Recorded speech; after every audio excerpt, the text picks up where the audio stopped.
আজকে আমি তৈরি করব কাঁচা আমের শরবত। এই গরমের মধ্যে খুবই হেলদি আর দুর্দান্ত একটি রেসিপি আজকে আমি আপনাদের সাথে শেয়ার করব। প্রথমে কিছু পুদিনা পাতা সংগ্রহ করে পরিষ্কার পানিতে তা ধুয়ে নেব। ধুয়ে সেগুলো একটা একটা করে পাতা ছাড়িয়ে নেব। পুদিনা পাতা আমরা ব্যবহার করব সেন্টের জন্য। এবার আমগুলোকে আমরা ভালোভাবে ধুয়ে তারপর তার খোসা ছাড়িয়ে নেব। খোসা ছাড়ানো হয়ে গেলে এবার আমরা আমগুলোকে ফালি করে নেব। আপনারা আপনাদের ইচ্ছামতো ফালি করে নিতে পারেন।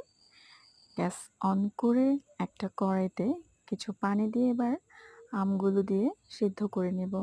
ততক্ষণে আমি একটি মশলা ভেজে নেব। এখানে আছে জিরা ও কালো গোলমরিচ। এগুলো আমি আমের সাথে দিয়ে দিব, সাথে দিব সাদা লবণ ও বিট লবণ। পুদিনা পাতাগুলোর সাথে অ্যাড করে কিছুক্ষণ ফুটিয়ে নেব। এবার কিছুক্ষণ ঠান্ডা হওয়ার পরে সেগুলো একটা ব্লেন্ডারে ব্লেন্ড করে নেব, সাথে পরিমাণ মতো চিনি দিব। আমি এখানে 2 কাপ চিনি নিয়েছি। এবার মিশ্রণটাকে আমরা ভালোভাবে ছেঁকে আবার কড়াইতে কিছুক্ষণ ফুটিয়ে নেব। মিশ্রণটি ফোটার সময় আমি এখানে ফুড কালার ব্যবহার করেছি। এটা অপশনাল, আপনারা চাইলে নাও ব্যবহার করতে পারেন। এবার পরিবেশনের পালা।